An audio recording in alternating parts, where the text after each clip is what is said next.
Hello प्यारे बच्चों, नमस्कार। आप सभी का स्वागत किया जाता है हमारे कृष्णा क्लासेज में।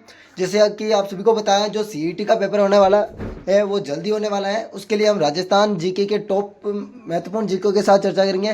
पर जो काफ़ी बच्चों के कमेंट थे कि सर राजस्थान की नदियों के बारे में बताइए, राजस्थान की नदियों के बारे में बताइए, तो आज मैं पूरा टॉपिक राजस्थान की नदियों के बारे में चर्चा करूंगा। उसमें से आपके 2 या 3 क्वेश्चन पक्का मिलेंगे, है ना। ये 30 क्वेश्चनों के साथ हम चर्चा करेंगे, जिसमें 2 या 3 क्वेश्चन हर परीक्षा में पूछे जाते हैं नदियों से रिलेटेड, ठीक है ना। जो आंतरिक प्रवाह की नदी है, जो अरब सागर से गिरती है, और जो बंगाल की खाड़ी से आने वाली नदी है, तीनों नदियों के बारे में चर्चा करेंगे। और खारी कौन सी है, मीठी कौन सी है, सभी नदियों, सभी पर्वतों के बारे में चर्चा करेंगे। चलो हम चलते हैं।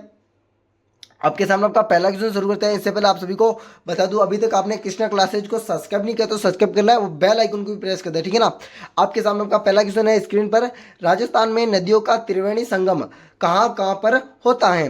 ऑप्शन नंबर ए है उदयपुर में, ऑप्शन नंबर बी है मांडलगढ़ में, ऑप्शन नंबर सी है राजसमंद में, ऑप्शन नंबर डी है जयपुर में। जल्दी बताएं। पहले का राइट आंसर आप सभी को बताना है। नदियों के रिलेटेड जो भी क्वेश्चन आपको आते हैं जल्दी जल्दी से कमेंट बॉक्स में करना आंसर। राजस्थान में नदियों का संगम है ना, आपका मांडलगढ़ होता है। मांडलगढ़ है जो भीलवाड़ा में, कहाँ पर? मांडलगढ़ आपका भीलवाड़ा में, वहां पर होता है। किस किस के नदी का होता है? बनास और मैनल और बेड़च का। बनास, बनास, मैनल और बेड़च, ठीक है ना। ये तीन का होता है, बनास, मैनल और बेड़च, इन तीनों नदियों का होता है। और सोम माही जाखम, सोम माही जाखम का बाणेश्वर धाम डूंगरपुर में। किस किस नदी का? सोम माही, सोम नदी, माही नदी और जाखम नदी, जाखम, इसका होता है बाणेश्वर धाम डूंगरपुर में, बाणेश्वर, ठीक है ना, ध्यान रखें। अगला क्वेश्चन आपका चलते हैं। दूसरा क्वेश्चन यह आपका, सोम माही जाखम नदी का संगम कहां पर होता? अभी बताया था। आपका दूसरा क्वेश्चन है सोम माही जाखम नदी का बाणेश्वर धाम डूंगरपुर, बाणेश्वर धाम डूंगरपुर, सी आंसर होने वाला, बिल्कुल राइट आंसर। अभी आप क्वेश्चन नहीं बताते हो तो आपकी गलती है। और आपका तीसरा संगम है बनास, ये सोम माही जाखम है ना, बाणेश्वर धाम है। और बनास मैनल बेड़च जो भीलवाड़ा में हो गए है, और बनास चंबल सीप है। अब याद रखे, बनास, चंबल और शीप, इसका आपका होगा रामेश्वर घाट सवाई माधोपुर। कहां पर? रामेश्वर, रामेश्वर घाट सवाई माधोपुर, याद रखना, ठीक है ना। यह आपका अगला क्वेश्चन आपका तीसरा, राजस्थान के किस किस स्थान पर जल पर्वत हैं? राजस्थान के किस किस स्थान पर जल पर्वत हैं? चित्तौड़, बूंदी, भीलवाड़ा या उपयुक्त सभी? आपको बता दूं, उपयुक्त सभी स्थानों पर आपके राजस्थान के जल पर्वत हैं। पर चित्तौड़ में कौन सा है?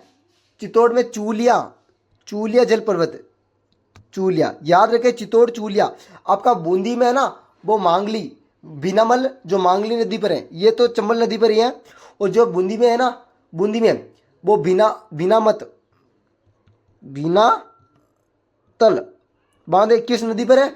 मानसी, मांगली, सॉरी सॉरी, मांगली, मांगली नदी पर है, ठीक ना। और आपका भीलवाड़ा में, आपका भीलवाड़ा में कौन सा भाई? जल्दी बताइए। मैनल बांध, बिल्कुल राइट आंसर गया, मैनल। मैनल बांध किस नदी पर है?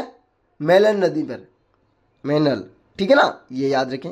अगला क्वेश्चन आपका चौथा, आपके सभी क्वेश्चनों के साथ चर्चा करके सभी की राजस्थान की नदियां आज पूरी खत्म कर दूंगा मैं। राजस्थान की नदियों के रिलेटेड जो भी क्वेश्चन बनते हैं ना, आज पूरे खत्म कर दूंगा, ठीक है ना। चौथा क्वेश्चन है, मानसी वाकल सोम नदी पर कौन सा अभ्यारण्य स्थित है? आप है ना क्लास को शेयर और बेल आइकन को प्रेस कर देना और लाइक भी कर देना साथ में, है ना। मानसी वाकल और सोम नदी पर कौन सा अभ्यारण्य है? अभ्यारण्य से रिलेटेड, ठीक है ना, अभ्यारण्य, अभ्यारण्य पर मानसी वाकल सोम नदी पर। ऑप्शन नंबर है शेरगढ़ अभ्यारण्य, ऑप्शन नंबर बी है सीतामाता अभ्यारण्य, ऑप्शन नंबर सी है रणथंभौर अभ्यारण्य, ऑप्शन नंबर डी है फुलवारी किनाल अभ्यारण्य। जो आपका मानसी वाकल सोम नदी पर, फुलवारी किनाल उदयपुर, यह आपका राइट आंसर ए होने वाला, डी होने वाला, फुलवारी canal Udaipur, Udaipur, D answer. आपका शेरगढ़ अभ्यारण्य परवाना नदी पर है। शेरगढ़ अभ्यारण्य जो परवाना नदी पर है, ध्यान रखें, शेरगढ़ अभ्यारण्य परवाना नदी पर है, जो है 12 में। कहां पर है? 12 में। सीतामाता अभ्यारण्य आपका, सीतामाता अभ्यारण्य आपका प्रतापगढ़ में है, जाखम नदी पर, जाखम। रणथंभौर आपको पता ही है, पांचवा क्वेश्चन, पांचवें क्वेश्चन के बारे में चर्चा करते हैं। जाखम नदी पर कौन सा अभ्यारण्य है? जाखम नदी पर अभी बताया था, जाखम नदी पर आपका सीता माता अभ्यारण्य है। बी आंसर आ जाएगा, ठीक है ना, बी आंसर आ जाएगा सभी का। अगला क्वेश्चन आ गया छठा, राजस्थान में अपवरह प्रणाली के कितने रूप है? अपवह प्रणाली के कितने रूप है? ऑप्शन नंबर है 5, ऑप्शन नंबर बी है 4, ऑप्शन नंबर सी है 3, ऑप्शन नंबर डी है 2। जो आपका राइट आंसर हो जाएगा 5। 5 रूप है। कितने? 5। अपवह तंत्र के कितने रूप है? 5 रूप है, ठीक है, याद रखिए। सातवां क्वेश्चन है, साबी नदी का उद्गम स्थल कहां से है? साबी नदी का उद्गम स्थल कहां से है भाई? साबी नदी, ऑप्शन नंबर है शिवलिंग की पहाड़ियां, ऑप्शन नंबर बी है खंडेला की पहाड़ियां, ऑप्शन नंबर सी है सेवर की पहाड़ियां, ऑप्शन नंबर डी है मनोहरपुर की पहाड़ियां। साबी नदी का जल्दी बताइए। सेवर की पहाड़ियां बिल्कुल राइट आंसर हो गया। सेवर की पहाड़ियां जयपुर, सेवर की पहाड़ियां जयपुर में है इसका। सेवर की पहाड़ियां जयपुर में। और विलीन कहां पर होती है? ये विलय कहां पर होती है? पटोदा हरियाणा, हरियाणा में ये विलीन हो जाती है, ठीक है ना। शिवलिंग की पहाड़ियां ये किसका भाई? ये आपकी घग्गर नदी का है, घग्गर नदी का है। खंडेला पहाड़ी किसका भाई? खंडेला पहाड़ी जल्दी से बताइए। खंडेला पहाड़ी आपका कांतली नदी का, कांतली, ठीक है ना। आगे आने वाला क्वेश्चन ध्यान रखें आप, यह आपका 8वां क्वेश्चन है। उदयनाथ पहाड़ी से निकलने वाली नदी कौन सी है? क्या पूछा? उदयनाथ पहाड़ी से निकलने वाली नदी, घग्गर नदी, कांतली नदी, मेंथा नदी, रूपरेला नदी। आपके उदयनाथ पहाड़ी से रूपरेला नदी निकलती है। Option number D. सभी का आंसर मैं देख रहा हूं, आंसर सभी ने डी दिया होगा। मेरी आशा है कि सभी ने डी आंसर दिया होगा और उसका आंसर राइट है। और रूपनगढ़ है ना, वो सेलमाबाद से निकलती है, सेलमाबाद, अजमेर से, है ना। 2 डाउट होते हैं, एक तो रूपरेला और एक रूपनगढ़ होती है जो अजमेर से होती है, और रूपरेला होती है, रूपरेला जो है, रूपरेला नदी है जो आपकी उदयनाथ पहाड़ी से होती है, ठीक है ना, उदयनाथ पहाड़ी से। डी आंसर होगा इसका। 9वें क्वेश्चन आपके सामने है स्क्रीन पर।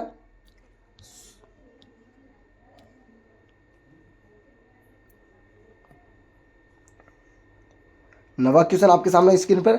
निम्नलिखित में से आंतरिक प्रवाह की कौन सी नदी आंतरिक यानी कि अंदर ही अंदर में चलती है? घग्गर नदी, कांतली नदी, मेंथा नदी, उपयुक्त सभी।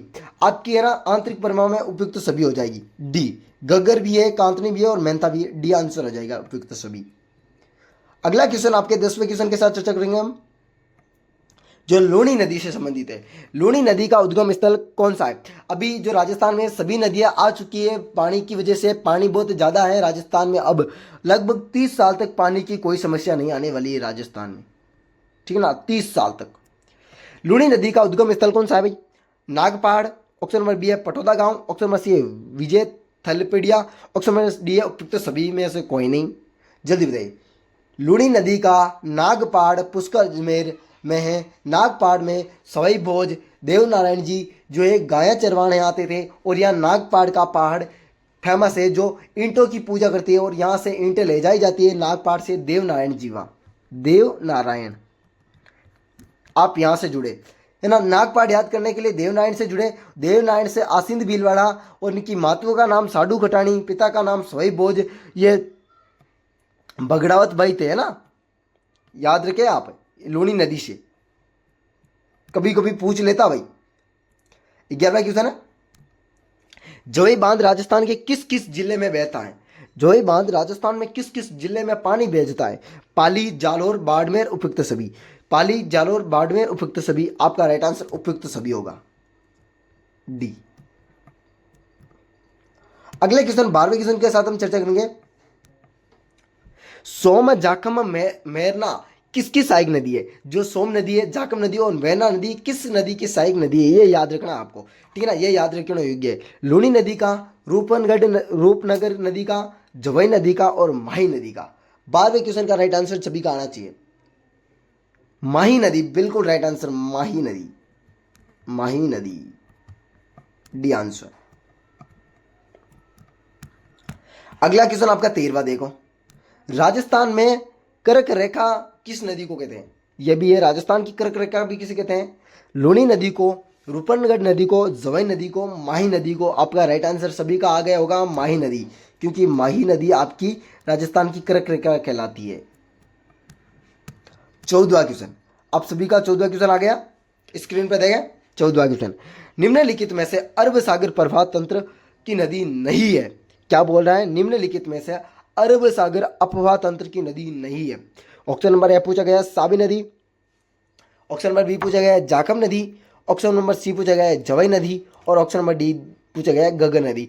आपको स्पीड ज़्यादा रखने की कोई ज़रूरत नहीं है, क्योंकि मैं स्पीड से ही आपका वीडियो बना रहा हूँ, स्पीड ही है हमारी, है ना। जो कोई कोई है जो अपना टाइम लेने के लिए ना ज़्यादा टाइम लगाते हैं, पर हम टाइम नहीं लेते हैं, बच्चों का सदुपयोग करते हैं टाइम का, है ना। जो निम्नलिखित में से कौन सा भाई अरब सागरीय नदी? जल्दी बताइए। नई है वाली, है ना, है वाली नहीं, नई है अरब सागर की नदी।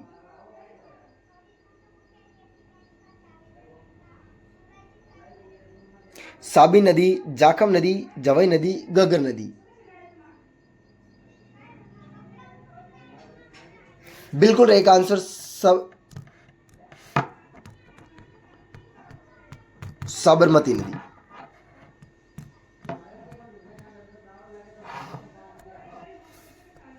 15वां क्वेश्चन, चंबल नदी पर कौन सा बांध नहीं है? गांधी सागर बांध, कोटा बैराज बांध, राणा प्रताप सागर बांध, मंदसौर बांध। पहला पहला ऑप्शन क्या है? पहला है गांधी सागर बांध, दूसरा ऑप्शन में क्या है? कोटा बैराज, तीसरे में क्या है? राणा प्रताप सागर। अब चौथा है मंदसौर, जो आपका राइट आंसर डी होगा, मंदसौर।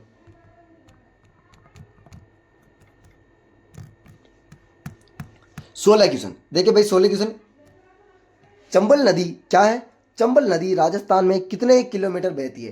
राजस्थान में जो चंबल नदी है वो कितने किलोमीटर बहती है? ऑप्शन नंबर है 153 किलोमीटर, ऑप्शन नंबर बी है 155 किलोमीटर, ऑप्शन नंबर सी है 158 किलोमीटर, ऑप्शन नंबर डी है 160 किलोमीटर। चंबल नदी राजस्थान में 153 किलोमीटर बहती है, 153, और कुल कितनी है भाई? कुल आपकी 241 किलोमीटर। बाकी आपकी कहाँ पर बहती है? ये जनापाव मध्य प्रदेश से निकलती है ना, और भैंसर रोड चित्तौड़गढ़ से ये चित्तौड़गढ़ में प्रवेश करती है। बाव से तरह चित्तौड़, कोठा, बूंदी, सवाई माधोपुर, धौलपुर। कहे चित्तौड़, कोठा, बूंदी, चित्तौड़गढ़, और यह धौलपुर, धौलपुर। या इसका बाव से तरह राज्य में लंबाई बता दी। और ये विलीन का होती है इटाव गांव, उत्तर प्रदेश, यमुना नदी में। इटाव गांव यह आ सकता है, इसलिए मैं बता रहा हूं, उत्तर प्रदेश, यमुना नदी। याद रख लेना, चंबल नदी उद्गम है जनापाव की पहाड़ियां मध्य प्रदेश से, विलीन होती है उत्तर प्रदेश में, जमुना के पास, है ना, इटाव गांव में। ठीक है ना, आगे चलते हैं हम। इसे चरणवती नगरी भी कहते हैं और कामधेनु भी कहते हैं। क्या कहते हैं? कामधेनु नदी। ठीक है ना, याद रखना ना। अब मत कहना सर बताया नहीं, कामधेनु क्या है। 17वां क्वेश्चन, यह क्वेश्चन तो बार बार पूछा गया, आप सभी इसका आंसर देंगे। वन की आशा किस नदी को कहते हैं? वन की आशा, ऑप्शन नंबर है माही नदी को, ऑप्शन नंबर बी है चंबल नदी को, ऑप्शन नंबर सी है बनास नदी को, ऑप्शन नंबर डी है खारी नदी को। वन की आशा भाई जल्दी बताइए। वन की आशा आपकी अमर आशा, या वन की आशा, या वर्ण आशा? वन की आशा आपकी बनास नदी बिल्कुल सी आंसर होगा, बनास नदी। सबका राइट आंसर आ गया, मैं आशा करता हूँ सभी ने आपका सी आंसर दिया होगा। 18वां क्वेश्चन देखते हैं। अजमेर, ब्यावर, भीलवाड़ा, टोंक, राजसमंद में बहने वाली नदी कौन सी है? चार में, अजमेर, ब्यावर, भीलवाड़ा और टोंक और राजसमंद में बहने वाली नदी कौन सी है? माही नदी है, चंबल नदी है, option number B, option number C है बनास नदी, और ऑप्शन नंबर डी है खारी नदी। जल्दी बताएं। Option number A Mahi, option number B है चंबल, ऑप्शन नंबर सी है बनास, ऑप्शन नंबर डी है खारी। जो आपका राइट आंसर डी होगा, खारी। ठीक है ना। 19वां क्वेश्चन देखें। 19वां क्वेश्चन सभी के सामने आपका 19वां क्वेश्चन, मेज बांध किस नदी पर बना हुआ है? मेज कोठारी नदी पर, option number A, option number B है पार्वती नदी पर, ऑप्शन नंबर सी है गंभीरी नदी पर, ऑप्शन नंबर डी है खारी नदी पर। मेज बांध किस पर? कोठारी नदी पर, कोठारी नदी। मैं सभी आंसर आपको आज सोल सहित बताऊंगा और सभी को एकदम ऐसा बताऊंगा कि आपको कोई वीडियो देखना नहीं पड़ेगा, कोई भी वीडियो देखना नहीं पड़ेगा कि अब सर और वीडियो देखें। खारी नदी बिजातल राजसमंद से अजमेर भीलवाड़ा टोंक में बहती है। कौन सी खारी नदी? अजमेर, ये खारी नदी है ना, खारी अजमेर भीलवाड़ा और टोंक में बहती है, टोंक और ब्यावर में, ठीक है ना, खारी नदी बहती है, याद रख लेना है खारी नदी भी। ये लो क्वेश्चन भी आ गया। टोंक जिले से बनास नदी में मिलने वाली नदी, परवाना नदी ऑप्शन नंबर ए है, ऑप्शन नंबर बी मानसी नदी है, ऑप्शन नंबर सी आपकी मेरल नदी है और ऑप्शन नंबर डी आपकी खारी नदी है। जल्दी बताइए,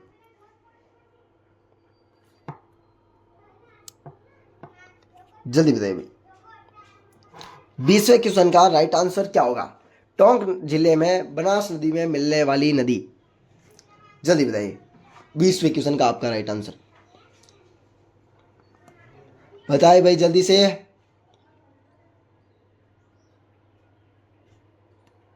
बिल्कुल खारी नदी होने वाली है, खारी। मैं क्या बोला, क्वेश्चन भी आ गया तो आपको खारी नदी में पिछली इसमें बताया था खारा, इसमें बताया था आपकी खारी नदी, और आपका मैंने क्या था कि ये क्वेश्चन भी आ गया तो आपकी यह खारी नदी हो गई।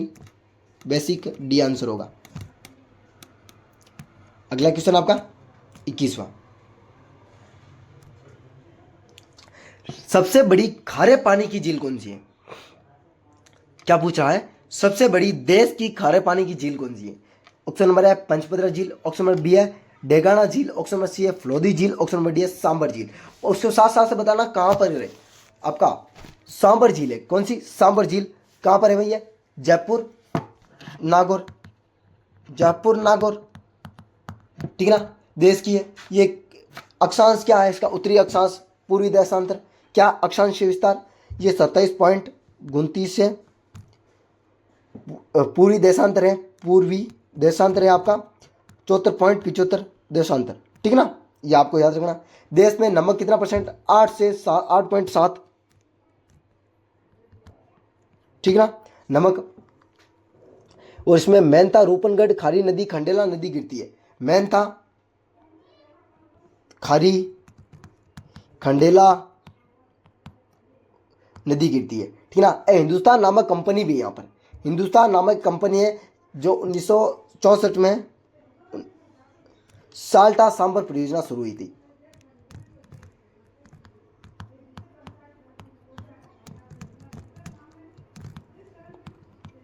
ठीक है ना, इसमें याद रखना ये 3 चीजें। और यह सोडियम सल्फेट बनाने का कारखाना है।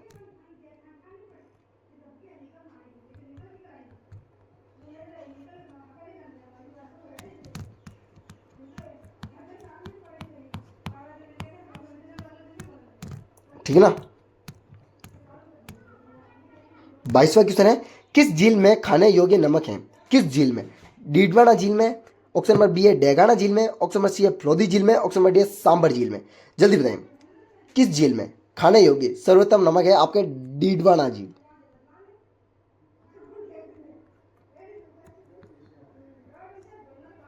डीडवाना झील है ना, जिसमें सोडियम सल्फेट का बड़ा संयंत्र भी है और यहाँ खाने योग्य नमक है, ठीक है ना। ये थर्ड ग्रेड टीचर में भी पूछा गया, सीईटी में भी आने की पूर्ण संभावना है 100%। हर एक बड़ी से बड़ी परीक्षा में आता है ये क्वेश्चन। 23वां क्वेश्चन देखें, निम्नलिखित में से मीठे पानी की झील है, खारे और मीठे और मीडियम, ये 3 तो पक्की पूछी जाती है भाई। कोदा झील ऑप्शन नंबर है, दूसरा है फतेह सागर झील, तीसरा है फलोदी झील, चौथा है सांबर झील। बताइए भाई कौन सी है मीठे पानी की झील? इनमें से कौन सी मीठे पानी की झील? फतेह सागर झील उदयपुर में। और किसका निर्माण? जयसिंह, ठीक है ना। और सौर वेधशाला, नेहरू वेधशाला भी इसमें ही है। नेहरू तो उद्यान है और सौर वेधशाला है, याद रख लेना। फर्ज मत कहना कि सर फिर बताया नहीं, सर ने सब कुछ बता दिया है। पढ़ना आपको होगा, सिलेक्शन आपका होगा। 24वां क्वेश्चन है, राणा लाख के काल में कौन सी झील है बनाई गई? बताइए भाई, राणा लाख के काल में कौन सी झील बनाई गई? ऑप्शन नंबर है जैसमंद झील, ऑप्शन नंबर बी है फतेहसागर झील, ऑप्शन नंबर सी है पिछोला झील, ऑप्शन नंबर डी है सांबर झील। झील बताए भाई 24 में। राणा लाख के शासनकाल में, आपका राणा लाख के शासनकाल में पिछोला झील बिल्कुल राइट आंसर पिछोला झील होगा, जिसमें जग निवास महल, जग मंदिर महल, हाँ अब आ गए नटनी का चबूतरा। यस यस यही झील है, नटनी का चबूतरा, ये याद रख लेना है। नटनी का चबूतरा, पिछोला झील उदयपुर में। अगले चलता है अंतिमवा क्वेश्चन 25वां। सबसे बड़ी मीठे पानी की झील कृत्रिम कौन सी है? ऑप्शन नंबर है जैसमंद, ऑप्शन नंबर बी है फतेहसागर झील, ऑप्शन नंबर सी है पिछोला झील, ऑप्शन नंबर डी है सांबर झील। बताइए 25वें क्वेश्चन का आंसर। जैसमंद झील। और आपका गोमती नदी पर बनाई गई है महाराणा जयसिंह ने, गोमती नदी।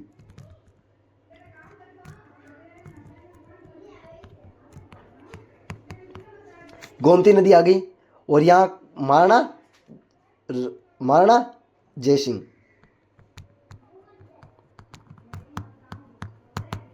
ठीक है ना, महाराणा जयसिंह। और ये डेबर झील भी कहते, क्या डेबर झील भी कहते इसे। और ये इसका निर्माण 1687 से 1691 तक, ठीक है ना, ये याद रखना। और आइलैंड रिसर्च होटल भी है यहाँ पर। वेलकम। और आपको मैंने जो 25 क्वेश्चन बताए थे, अब मेरा मूल्यांकन का टाइम आ गया। जो 25 क्वेश्चन मैंने बताए थे उनमें से आपको कितने आते थे, आपको कितने आते थे ये बताना आपको। और आपको वीडियो कैसा लगा कमेंट बॉक्स में जरूर बताएं। आपने दोस्तों को भी शेयर कर दिया, और अभी तक आपने कृष्णा क्लासेज को सब्सक्राइब नहीं किया तो सब्सक्राइब बोला, बेल आइकन को प्रेस कर दिया ऐसे वीडियो देखने के लिए। वेलकम, अगले वीडियो मिलते हैं इसी प्रकार वीडियो के साथ। राधे राधे। आपके लिए मैं इतनी मेहनत करता हूँ, आप मेरे लिए एक मेहनत कर दो, लाइक और कमेंट। लाइक और कमेंट बंद नहीं होने चाहिए, और आपकी जो सिलेक्शन की गूंज है ना वो उठनी चाहिए। वेलकम, अगले वीडियो मिलते हैं इसी प्रकार वीडियो के साथ। राधे राधे भाई, आपका दिन शुभ हो, और ऐसे ही वीडियो देखने के लिए बने रहे हमारा।